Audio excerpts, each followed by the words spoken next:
नमस्कार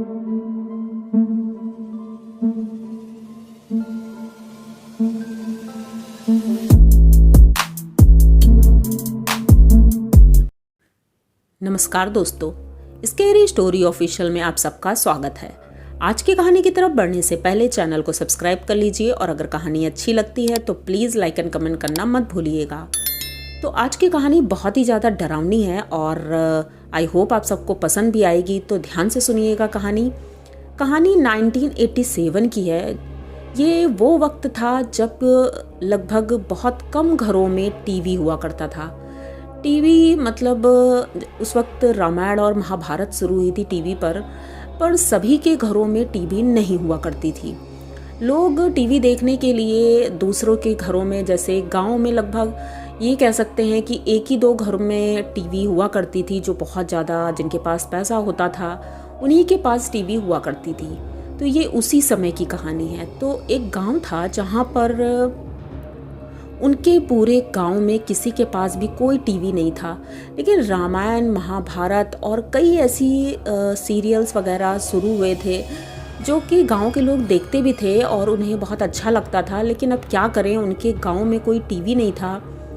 तो ऐसे ही एक घर था जिसमें मिथिला जी रहती थी। अब इनको मिथिला जी इसलिए कह रहे हैं क्योंकि इनकी उम्र उस वक्त लगभग 70 साल थी और उनका एक बेटा था आकाश। तो आकाश जो कि गांव में ही रहता था, लेकिन अपनी माँ की इच्छाओं को पूरी करने की भरसक कोशिश करता था। जबकि उसके पास पैसा नहीं था, वो ये सोचता था कि मैं भी एक टीवी खरीद लूँ जिससे मेरी माँ को कहीं जाना ना पड़े।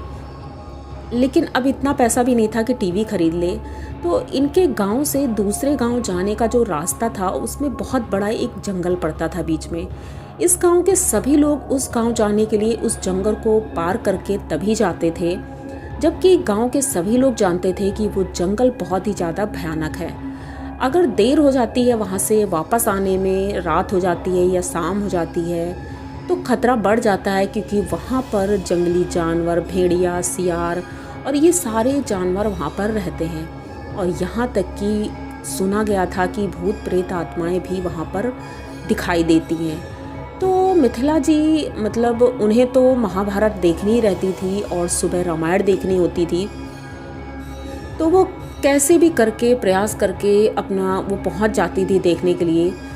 अब ऐसे ही दिन गुजरते जा रहे थे। एक दिन मिथिला जी अपनी सहेलियों के साथ, जो कि उन्हीं की उम्र की लगभग थी, तो उन्हीं के साथ ये जा रही थी वहाँ पर टीवी देखने के लिए। तो आकाश उस दिन नहीं जा रहा था। उसने कहा, माँ मुझे खेतों में थोड़ा काम है, आज मत जाओ। लेकिन इनकी माँ ने बोला कि बेटा तुम खेतों में काम करो, और वैसे भी अब उम्र हो गई है मेरी, मैं जा सकती हूँ। और गांव में और भी लोग भी तो हैं साथ में, लगभग 10-15 लोग थे जो कि जा रहे थे। तो आकाश भी निश्चिंत हो गया कि चलो गांव के इतने सारे लोग तो हैं। सबसे बोला कि मेरी माँ का ध्यान रखना। तो सबने कहा, अरे चिंता मत करो आकाश बेटा, हम लोग ध्यान दे लेंगे। आकाश की शादी नहीं हुई थी क्योंकि वो शादी करना भी नहीं चाहता था। वो चाहता था अपनी माँ की सेवा करें, बल्कि माँ ने तो कई बार कहा कि शादी कर लो, लेकिन वो नहीं करना चाहता था। तो चलो ये तो कोई बात नहीं कि भाई शादी नहीं किया, वो उनकी मर्जी है, उन्होंने नहीं की शादी। अब माँ तो परेशानी रहती थी, लेकिन बेटा उन्हें खाना बना करके भी अब देता था, सब कुछ काम कर लेता था वो। अब आज वो शाम के लगभग 3 बजे 4 बजे के आसपास घर से निकली अपनी सहेलियों के साथ टीवी देखने के लिए, और जंगल के रास्ते वहाँ पहुँच गई। कोई मूवी आ रही थी शायद, या कोई भगवान की मूवी थी शायद, वही देखने के लिए जा रहे थे। मूवी ख़त्म हुई और अब वहाँ से वापस आना था तो लगभग 8-9 बज गया था। अब इन्होंने सोचा कि अगर जंगल के रास्ते से जाएंगे तो खतरा तो बहुत है। तो गांव के और लोग भी जो थे उन्होंने कहा कि अरे ठीक है अम्मा, कोई बात नहीं, हम लोग चलते हैं साथ में। तो मिथिला जी आगे आगे, क्योंकि ये बहुत ज़्यादा स्ट्रॉन्ग थी और इन्हें डर बिल्कुल नहीं लगता था, तो एक डंडा लेकर के ये आगे आगे चल रही थी। और पीछे जो आदमी लोग थे वो सब लालटेन, डंडा ये सब ले करके चल रहे थे। धीरे धीरे जंगल के रास्ते से चल रहे थे। तभी अचानक से इन्हें ऐसा लगा जैसे एक आदमी आगे जा रहा है, वो भी डंडा लिए था। तो इन्होंने सोचा शायद इनके साथ में है। तो मिथिला जी ने आवाज़ दी कि अरे भाई साथ में चलो ना, ऐसे अकेले अकेले मत चलो, क्योंकि अकेले जाने में रिस्क होता है। तो वो रुकता है और जैसे ही वो रुकता है तो ये लोग उसके पास पहुंचते हैं। तो उसका मुंह नहीं दिख रहा था क्योंकि उसने गमछे से बांध रखा था। अब वो सबके साथ हो जाता है भीड़ में, और जैसे ही बीच जंगल में पहुंचते हैं तो ये देखती है कि अचानक से लोग चिल्लाने लगते हैं। किसी को कुछ समझ में नहीं आया था क्योंकि अंधेरा इतना ज़्यादा था, और जब लोग चिल्लाने लगे तो हड़बड़ाहट में सबके हाथों से लालटेन गिर जाती है। अब कौन किधर भाग रहा है, कौन किधर भाग रहा है, किसी को समझ में नहीं आ रहा था। बस किसी के गुर्राने की, और ऐसा लग रहा था कोई जंगली जानवर है। अब मिथिला जी अपना डंडा ले करके इधर उधर भाग रही थी, लेकिन उन्हें कोई दिख नहीं रहा था। अचानक से एकदम सन्नाटा पसर गया और वहाँ पर बस लोगों की लाशें दिख रही थी। ये देख करके मिथिला जी डर जाती हैं। वो एक पेड़ के पीछे छुपी हुई थी, तो शायद इसी वजह से वो बच गई थी। लेकिन अब बाकी सबके साथ क्या हुआ था ये नहीं समझ में आया। तभी अचानक वही आदमी इन्हें जाते हुए दिखता है। वो आगे आगे जा रहा था तो मिथिला जी उसके पीछे पीछे हो लेती हैं और कहती हैं कि अरे भैया क्या हुआ था यहाँ पर, और अचानक से सबको क्या हो गया, चलो जल्दी चलो गांव चलो, सबको बताना होगा कि इनके साथ ऐसा हुआ है। जबकि 8-10 लोग थे और सबके सब मारे गए हैं, ये कोई छोटी बात नहीं है। अब वो आदमी आगे आगे जा रहा था, मिथिला जी उनके पीछे पीछे जा रही थी, और अचानक से वो आदमी रुकता है और पीछे मुड़कर देखता है।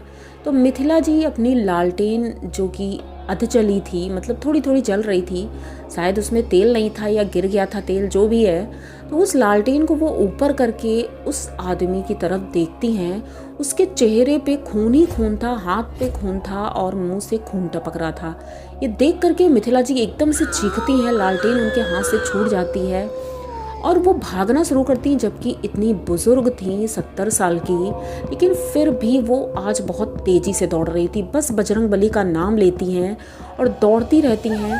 तभी अचानक से एक जगह पर जाकर वो गिरती हैं, और जहाँ गिरी थी वहाँ पर इतनी सारी मतलब मिट्टी और गिट्टी थी, जिसकी वजह से उन्हें चोट तो लगी, लेकिन जब इन्होंने पीछे मुड़कर देखा तो एक नहीं कई आत्माएं थीं जो वहाँ पर खड़े हंस रही थी। अब मिथिला जी बस भगवान का नाम लेती हैं और वहाँ से दौड़ना शुरू करती हैं। इन्हें उस भेड़िए की गुर्राने की आवाज़ आ रही थी, और जब ये दौड़ते दौड़ते थक गई थी, और जंगल तो इतना बड़ा था, उसे अकेले इतनी जल्दी पार करना मुमकिन नहीं था, तो ये एक पेड़ के पीछे छुप गई थी। वहाँ छुप करके ये देखती हैं कि वो जो आदमी जा रहा था, धीरे धीरे वो आदमी एक भेड़िया बन गया था, और भेड़िए की तरह ऊपर मुँह करके वो चिल्ला रहा था। उसे देख करके मिथिला मतलब इतना ज़्यादा डर गई थी वो कि बस वो भागना शुरू करती हैं वहाँ से। धीरे धीरे जंगल खेतों के रास्ते अपने घर पहुँचती हैं, और वहाँ पहुँच करके वो एकदम से बेहोश हो जाती हैं, गिर जाती हैं। रात के लगभग 11-12 बज गए थे और गांव के लोग सब बहुत परेशान थे। जैसे ही मिथिला जी को देखते हैं तो वो तुरंत दौड़ कर आते हैं, उन्हें उठाते हैं, होश में लाते हैं। अब आकाश की तो हालत ख़राब हो रही थी कि मेरी माँ को क्या हो गया। वो पीछे देखते हैं कि और लोग जो गए थे वो सब कहाँ हैं। बस अब इंतज़ार था कि ये होश में आए तभी बताएं क्या हुआ है। तो जब वो होश में आती हैं तो वो कुछ बताने के काबिल ही नहीं थी। उनकी आवाज़ चली गई थी, वो कुछ बोल नहीं पा रही थी, बस इशारे में बता रही थी। उनकी आंखें बड़ी बड़ी एकदम फटी जा रही थी, वो इतना ज़्यादा डरी हुई थी। वो उंगली के इशारे से बता रही थी कि वहाँ पर कुछ हुआ है, बहुत भयानक हुआ है, लेकिन गांव के लोग कुछ समझ नहीं पा रहे थे। अब उस वक्त फ़ोन भी नहीं चलते थे इतना ज़्यादा कि कोई किसी से पूछ सके कि आखिर कहाँ है। अब ये लोग घबराए सहमे बैठे रहते हैं। अब इंतज़ार करते हैं कि अब सुबह होगी तभी देखेंगे। अब सुबह होती है, रात भर आकाश अपनी माँ के पास रहता है, हनुमान चालीसा का पाठ करता है, पूजा करता है। रात भर वो इसी तरह करता रहता है जैसे गांव के बुजुर्ग बताते हैं, वही सब करते हैं। सुबह तक लगभग उनकी माँ की तबीयत ठीक हो जाती है। तब वो बताती हैं कि जंगल की तरफ भागो क्योंकि वहाँ पर उन सबकी लाशें पड़ी हैं। अब गांव के लोग जैसे ही ये सुनते हैं कि ये लाशें पड़ी हैं, उन्हें कुछ समझ में नहीं आता है। वो बताती हैं कि जंगल में एक नर भेड़िया है जो कि वो इंसानी रूप में भी है और जानवर के रूप में भी है, और उसी ने उन सबको मारा है और मारकर खाया है। मैंने उसे खुद इंसान से भेड़िया बनते हुए देखा है। अब ये सुन करके गांव वाले तो बहुत ज़्यादा डर गए थे कि ऐसा भी होता है, और सबको विश्वास था कि अम्मा झूठ तो नहीं बोलेंगी। तो अब सभी लोग लाठी डंडे ले करके खेतों की तरफ और जंगल की तरफ भागने लगते हैं। अम्मा जी की हालत ठीक नहीं थी, तो गांव की औरतें उन्हें देख रही थी और उनकी देखभाल कर रही थी।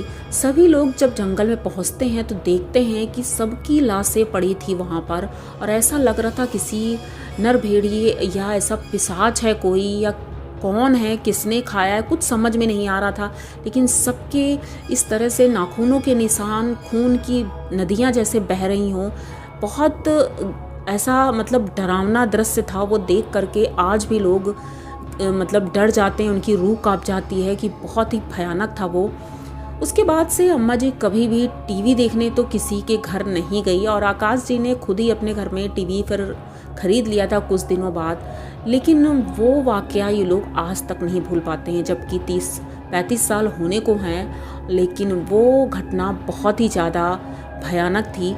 तो आप लोगों को इनकी ये कहानी कैसी लगी? अगर अच्छी लगी हो तो प्लीज़ चैनल को सब्सक्राइब करिए, लाइक कमेंट करिए, शेयर करिए और बने रहिए हमारे साथ। मिलते हैं फिर किसी नई कहानी में, तब तक के लिए डरते रहिए।